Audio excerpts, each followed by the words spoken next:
Ning Ning, Shen Ye, Vicky Chow, Fan Bingbing, dan Chang Ziyi. Mereka ini terkenal banget, aktris dan penyanyi kelahiran China yang cantik, banyak penggemarnya hampir di seluruh dunia. Emang sih cantik itu relatif, tapi nggak bisa dipungkiri kalau mereka ini emang bener-bener cantik ya gigs. Kecantikan mereka di zaman modern tuh gampang banget dicari di berbagai media saat ini. Kalian tinggal search namanya aja udah langsung muncul banyak banget foto-foto mereka. Tapi itu kan sekarang, zaman modern. Gimana sama wanita-wanita cantik zaman dulu? Pas belum ada foto atau video yang bisa mengabadikan kecantikan mereka. Saat itu kecantikan mereka cuma berdasarkan cerita dari mulut ke mulut. Paling bagus ya dari lukisan. Tapi ya gitu, lukisan zaman dulu juga nggak terlalu detail kayak lukisan zaman sekarang kan? Nah, di zaman China kuno, hiduplah 4 wanita cantik yang melegenda dari dinasti yang berbeda. Kecantikan mereka tuh punya pengaruh dalam kisah cinta, perang, dan nasib kerajaan pada saat itu. Ada ungkapan China yang menggambarkan hal itu, Qing Cheng Qing Kuo, yang artinya begitu indah sehingga dia menghancurkan kota dan tanah. Ini minta maaf banget seperti biasa kalau misalnya ada pelafalan Mandarin, kalau pronunciation dan nadanya kurang tepat. Ya udah, langsung aja kita bahas kisah wanita-wanita tercantik di Ancient China. Siapa aja sih mereka?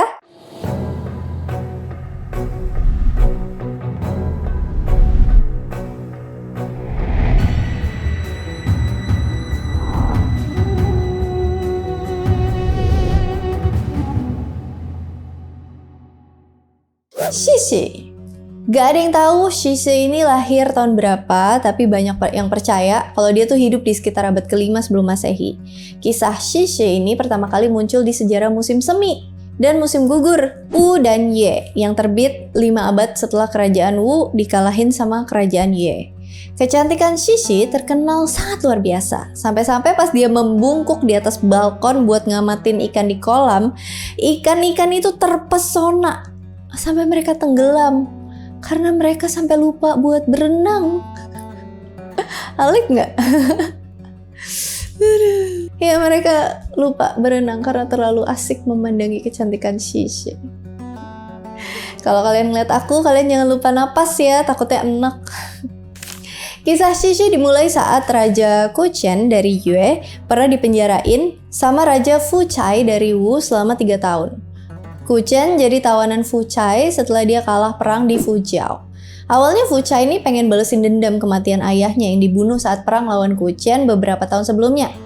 Saat dia lagi siapin tentaranya, Fu Chai dapat kabar kalau Kuchen ini udah keluar dari wilayahnya buat nyerang Fu Chai duluan. Jadilah kedua pasukan itu ketemu di Fujiao. Pasukan Kuchen kalah telak dan setelah melalui perundingan disepakati kalau Kuchen ini bakal jadi tawanan Fu Chai selama 3 tahun ke depan. Fu Chai saat itu mau fokus memperluas wilayah kekuasaannya ke arah utara ngelawan negara Qi. 3 tahun berlalu dan Kuchen nyimpan rasa dendam. Dia pun mikirin rencana nih buat balas dendam. Terus Menteri Kuchen yang bernama Wen Chong nyaranin buat ngelatih wanita yang sangat cantik. Habis itu nawarin mereka ke Fu Chai sebagai penghormatan. Soalnya Fu Chai itu kelemahannya ada di wanita cantik. Jadilah rencana ini dijalanin. Menteri lainnya, Fan Li, nemuin dan dapetin wanita cantik. Tidak lain tidak bukan adalah Xixi. Xixi pun dilatih selama hampir 3 tahun. Dia yang tadinya gadis pedesaan, akhirnya berubah jadi wanita yang terpelajar. Pandai menggambar, jago kaligrafi, juga catur. Kuchen akhirnya nyerahin Xixi ke Fu Chai tahun 490 sebelum Masehi. Terpesona sama kecantikannya Xixi, Fu Chai jadi sibuk banget, sibuk sepenuhnya akan kehadiran Xixi. Fu Chai mulai ngabain tuh tanggung jawab politiknya dan lebih milih ngabisin waktu luang bareng sama Xixi. Wu Sisu, salah satu jenderal Fu Chai, udah ngingetin dia kalau begini terus, lama-lama bisa hancur negara ini. Tapi Fu Chai nggak dengerin nasihat itu, malah dia ngukum mati jenderalnya. Nggak cuma sampai situ aja, Fu Chai pun bangun istana Quanhua, yaitu istana wanita cantik di dalam taman kekaisaran yang terletak di lereng bukit Lingyan sebelah barat Suzhou. Kebetulan nih, selama masa ini, kekuasaan dan pengaruh kerajaan Wu itu mulai melemah. Hal ini pun dimanfaatin sama Kuchen tahun 473 sebelum Masehi buat melancarkan serangan ke Wu yang ngakibatin kekalahan total tentara Wu.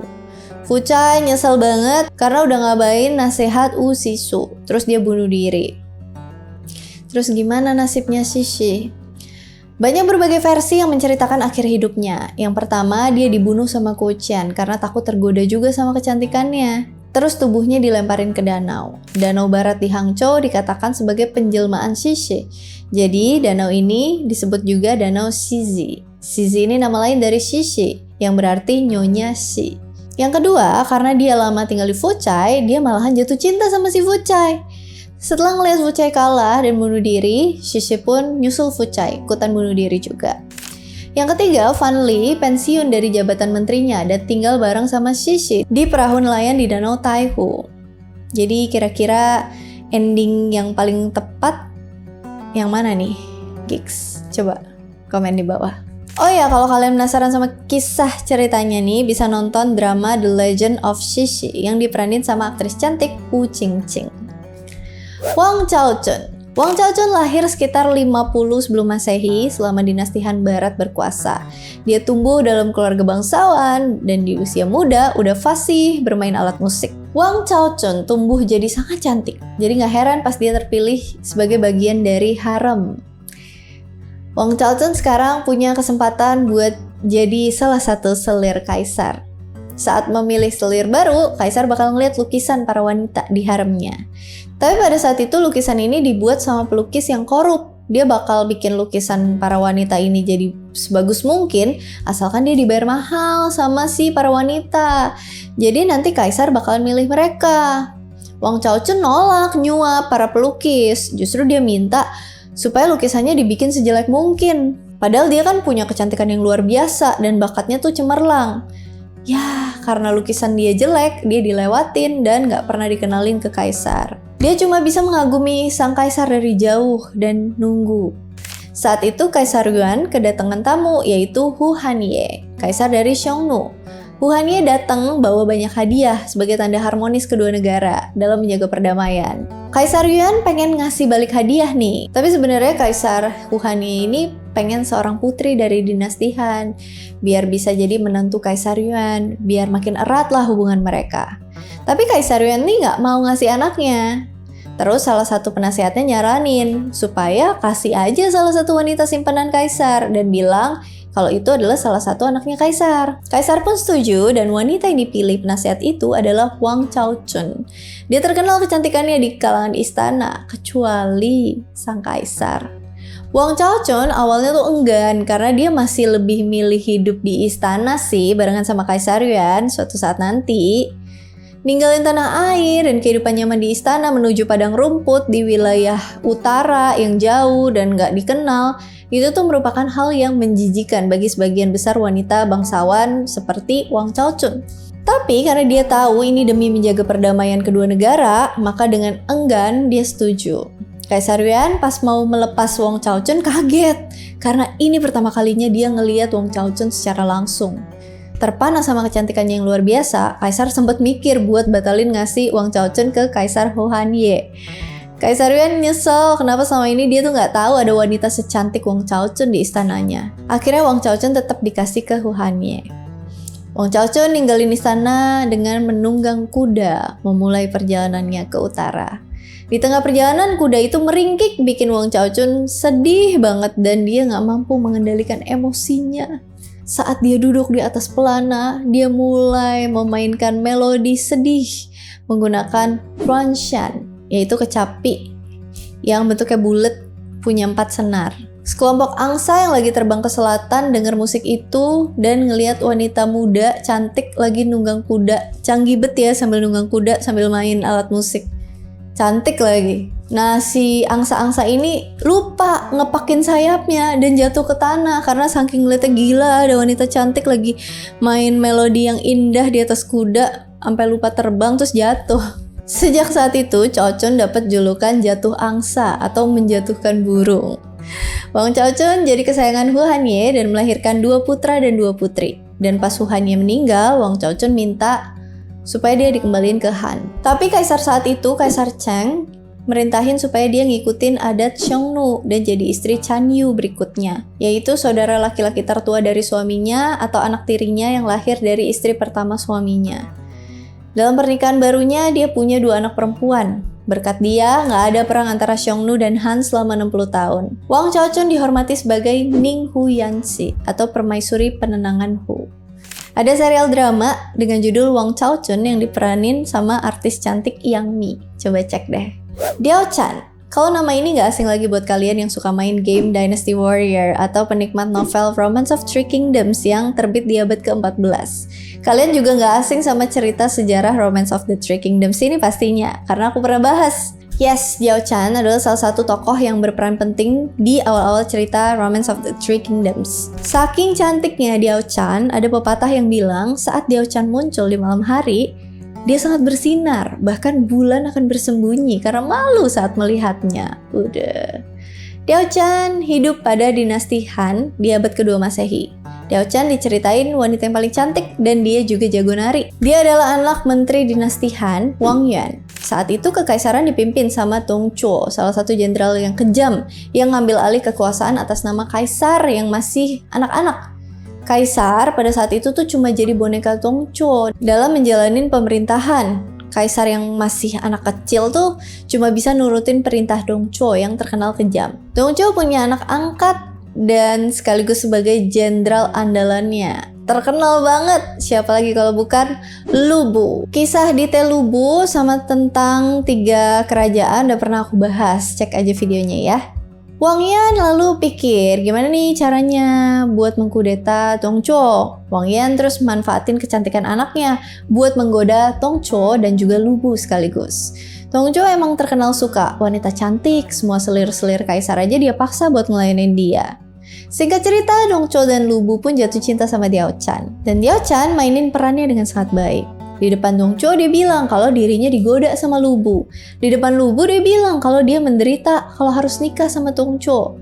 Jadilah timbul rasa benci antara Dong Zhuo dan Lu Bu. Apalagi akhirnya Diao Chan nikah sama Dong Zhuo. Akhirnya Lu Bu ngelakuin kudeta dan berhasil ngebunuh Dong Zhuo. Lu Bu pun lari bersama dengan Diao Chan dan menikahinya. Sama kayak Xixi, akhir hidup Diao Chan nih ada beberapa versi. Yang pertama, saat Lu Bu dikalahin sama Cao Cao di Shapi, Diao Chan dikasihin ke Guan Yu.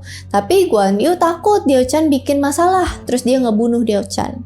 Yang kedua, sama kayak yang pertama, Cao Cao ngasih Diao Chan kepada Guan Yu. Tapi Guan Yu ngebiarin dia hidup sebagai biarawati. Yang ketiga, Guan Yu ngebunuh Diao Chan karena saudara satu sumpahnya, Liu Bei dan Chang Fei itu suka sama Diao Chan. Daripada pada berebutan, Guan Yu pun ngebunuh Diao Chan. Yang terakhir, Cao Cao mau Diao Chan jadi selirnya, tapi Diao Chan malah lebih milih untuk bunuh diri. Kalian ada versi lainnya, gigs? Komen di bawah. Salah satu serial drama tentang Three Kingdoms yang paling keren menurut aku itu yang dimainin sama Chen Hao yang jadi Diao Chan-nya. Kalian bisa cek deh, ada 95 episode. Banyak sih, tapi buat kalian yang suka sama sejarahnya Three Kingdoms, kalian wajib nonton. Yang Guifei. Yang Yu Huan hidup di abad ke-8, sering dikenal sebagai Yang Guifei. Guifei ini pangkat tertinggi untuk permaisuri kekaisaran pada masanya. Yang Guifei adalah permaisuri tercinta Kaisar Xuanzong dari dinasti Tang.